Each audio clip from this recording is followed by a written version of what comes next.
Este mediodía, la presidenta virtual de México dio a conocer los resultados de las encuestas de Morena sobre la reforma al Poder Judicial.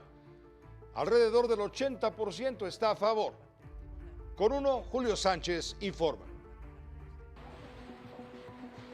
La candidata electa a la presidencia de México presentó los resultados de la encuesta realizada a 3,855 ciudadanos en todo el país sobre la reforma al Poder Judicial de la Federación. Dos casas encuestadoras y la Comisión de Encuestas de Morena aplicaron un cuestionario de 8 preguntas. La primera para saber si las personas están enteradas de la propuesta de reforma al Poder Judicial. En la encuesta de Las Heras el 51% está enterado, el 49% no. En la de Encol el 45% estaba enterado, el 54% no. Y en la comisión de encuestas 48% sí y 51% no estaba enterado. El tema de la segunda pregunta, corrupción. Por lo que usted sabe o ha escuchado, ¿qué tanta corrupción existe en el Poder Judicial? Todos los ministros, magistrados o jueces son corruptos. En la primera el 20% lo considera así, en la segunda el 17% y en la tercera el 15%. La mayoría, 38%, 44% en la siguiente encuesta, en la de Encol, y en la comisión de encuestas 40%, pocos, 26%, 31% y 34%. También se preguntó, ¿cómo cree usted que deben ser elegidos los ministros de la Suprema Corte? Por elección del pueblo de México, 68%, 75% y 75%. Por la Cámara de Senadores, 25%, 21%, 18%. Más del 80% de los encuestados consideraron necesario que se lleve a cabo una reforma al Poder Judicial. Y por lo que usted sabe o ha escuchado, considera que es necesaria una reforma al Poder Judicial. 77%, 83% y 81%, dependiendo de la encuesta, contestó que sí. La próxima presidenta de México consideró que es información que debe ser tomada en cuenta. ¿Qué considero yo relevante? Ya que cada quien haga su análisis de los resultados. Son más personas o el porcentaje de personas que está de acuerdo. Nosotros ganamos la elección con el 59%. Más del 59% considera que es necesaria una reforma y más del 59% está de acuerdo con que haya una elección directa. Aclaró que la encuesta no es vinculatoria. Son información para nosotros, para ustedes, información para el pueblo de México. Con imágenes de Luis Martínez, con uno, Julio Sánchez. Por la mañanera, el presidente de la República reconoció riesgos de intervención del crimen organizado y de los criminales de cuello blanco en la elección de jueces, magistrados y ministros a través del voto popular. También alertó López Obrador sobre la posible intervención de poderes fácticos, entre ellos los medios de comunicación. Pese a esto, considera el presidente que la reforma no debe ser frenada. Se corren riesgos, como en todo. Por eso no quieren tanta democracia, algunos. Bueno, que hay riesgos en las elecciones, siempre han habido riesgos, pero se equivoca menos la gente. No tenerle miedo al pueblo, confiar en el pueblo. Este fin de semana se dio a conocer un documento elaborado por integrantes y expertos del Instituto de Investigaciones Jurídicas de la UNAM. En ese documento alertan sobre los riesgos de la reforma judicial. Con uno, Rubén Rojas informa. El análisis técnico de la iniciativa de reforma al Poder Judicial realizado por el Instituto de Investigaciones Jurídicas de la UNAM destaca que la consecuencia inmediata será el cese de 1,665 integrantes del Poder Judicial Federal entre ministros, magistraturas y judicaturas.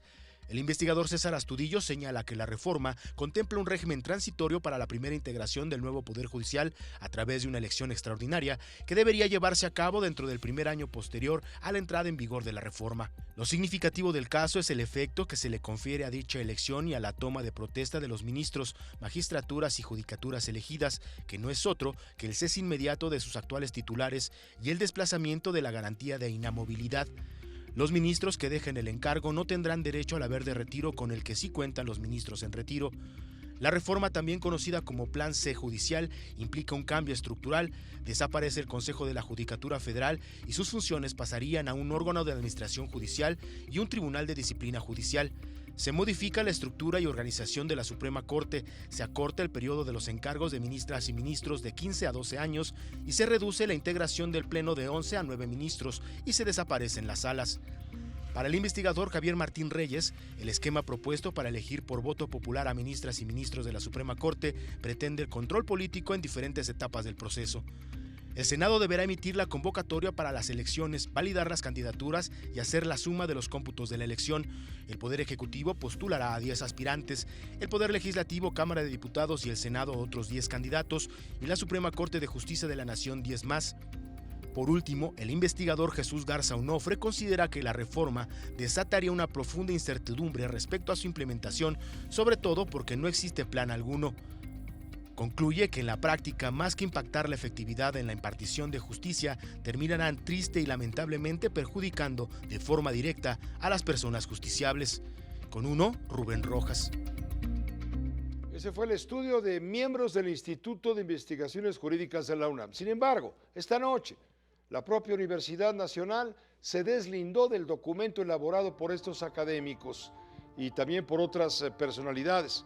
Para la UNAM solo representa este documento a los autores y no el posicionamiento de la institución, ni tampoco refleja el sentir de la comunidad estudiantil y académica. Esto ha rebotado ya en redes, como no le voy a decir a usted, por la actitud de la UNAM. Senadores discutirán mañana la ruta a seguir sobre los foros del debate de la reforma judicial. Para Nabor Rojas, presidente de la primera comisión de la permanente, los resultados de las 3 encuestas muestran que la ciudadanía está a favor del cambio al Poder Judicial. Miguel Ángel Mancera, coordinador del PRD, adelantó que la propuesta contempla una ruta de parlamento abierto y foros de debate. Mañana hacemos la discusión, el miércoles subimos el dictamen para que ya aprobemos justamente esta ruta. Estamos listos. Hoy vimos las encuestas, que las encuestas son muy claras, la gente sí quiere una reforma al Poder Judicial, sí quiere meterse justamente en temas de honestidad, en temas de recurso económico a los magistrados. Entonces yo creo y confío en que van a ser diálogos en donde vamos a tomar en cuenta justamente, si no, de qué caso tiene, ¿no? Yo creo que tenemos que escuchar. Lo que dice el texto es que se haga una gran consulta, lo que dice el texto es que incluso se hagan foros regionales, lo que dice el texto es que se haga que se reciba la opinión de todo el mundo. Pues si es eso lo que se está planteando, y ahí habla de debates, porque hubo quien dijo que no iba a hacer debates, que nada más iba a escuchar. Bueno, ahí habla de debates. Habrá muchas preguntas que seguramente usted se estará haciendo. Por ejemplo, ¿cuál será la implicación de la elección de 1,686 ministros, magistrados y jueces a través del voto popular? Los ganadores de la elección se convertirán en diputados judiciales, como dice Jesús Silva Herzog, comprometidos con el partido postulante. Se acabarán los contrapesos al poder presidencial. La reforma judicial, dice también Jesús, es revolucionaria y al mismo tiempo trivial. Mejorará la administración de la justicia y esta quedará purificada. Seremos más vulnerables frente a la autocracia. Para contestarlas, el maestro Jesús Silva Herzog Márquez, profesor de la Escuela de Gobierno del TEC de Monterrey, colaborador en este espacio. Le recomiendo lo que hoy escribió en el periódico Reforma, en las páginas editoriales, su colaboración de los lunes. Jesús, bienvenido, ¿cómo estás? Hola Pepe, buenas noches. Te leí con mucha calma, con mucho cuidado y con mucho interés. A ver, te hago planteamientos que realmente el que los hace hacer es tú en tu comunicación. ¿Cómo estás viendo todo? Pues con mucha preocupación, en primer lugar porque hay una prisa absurda por procesar esta reforma. Es una reforma que cambia toda la estructura del Poder Judicial, es una reforma que purga todos los titulares de los tribunales de nuestro país, empezando por la Suprema Corte de Justicia, y no hay una ruta clara de cuáles son las implicaciones de este proceso. Y hay este empeño de que este sea un proceso que culmine antes del último día de septiembre para que el presidente de la República presuma al final de su sexenio que pudo pues terminar con la Suprema Corte de Justicia, a la que él le atribuye una actitud hostil a su proyecto político. Yo te pregunto, tú eres aspirante a un cargo de voto popular para el sistema judicial, del partido A. Yo lo soy del partido B. Finalmente, tú me ganas la elección, pero tú se la debes al partido que te postuló. Entonces, se está poniendo en riesgo lo que decíamos, se está poniendo en riesgo la autonomía del Poder Judicial, eligiendo a quienes sean leales a quien los llevó a esa representación popular. Yo creo que sí, yo creo que... ¿Y dónde queda la justicia? Yo creo que es una reforma que nada tiene que ver con la mejora en la administración de justicia. Es una reforma claramente política que tiene simplemente un sentido de cambiar el nombramiento de los jueces. Y como tú bien dices, esto hace que los jueces, que los tribunales tengan una dependencia abierta, directa de quienes los postulan. ¿De qué otra manera podríamos nosotros como electores evaluar, saber quiénes son los que están dentro de las listas para integrarse a la Suprema Corte de Justicia si no tenemos nosotros estas referencias de que fueron apoyados por un partido político u otro? Creo que tendríamos nosotros una vulneración muy severa de la lógica de los contrapesos democráticos, de los contrapesos constitucionales, que deben tener una fuente distinta. Si tenemos nosotros una pequeña Cámara de Diputados en la Suprema Corte de Justicia, pues no tendría el aliciente para revisar la constitucionalidad de las leyes que aprueba la mayoría en el Congreso. Y esa es la lógica de un tribunal constitucional, de una Suprema Corte de Justicia, que tenga la autonomía, que esté conformado de una manera distinta, de tal manera que pueda evaluar la adecuación de las leyes, de los decretos presidenciales, conforme a la prueba de constitucionalidad.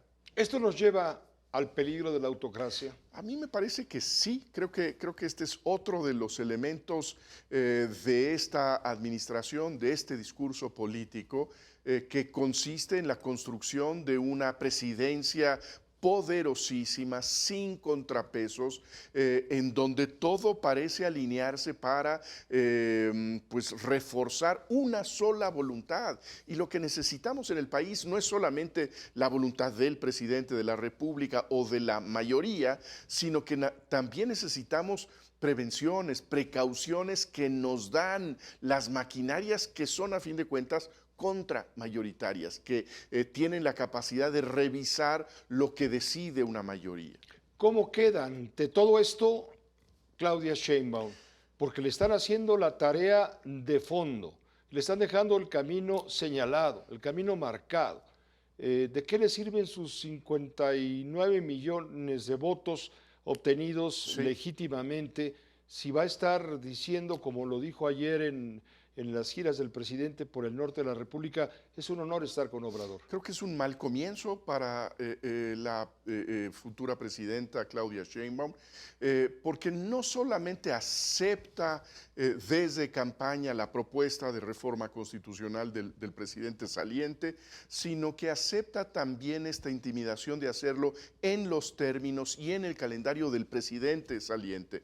Esta es una reforma muy importante que tendría que revisarse hacerse con toda calma, no con las simulaciones con las que parece estrenarse la nueva presidenta, que nos presente, por ejemplo, hoy estas encuestas. Lo que nos está diciendo es que no hay espacio para la negociación, no hay espacio para el diálogo, para oír visiones distintas, y que hay que aprobar esta reforma a como dé lugar antes del que empiece octubre. Gracias, Jesús, como siempre. Muchas es gracias, un gusto Pepe. escucharte. Gracias, Pepe. Gracias, el maestro Jesús Silva Herzog Márquez con 1.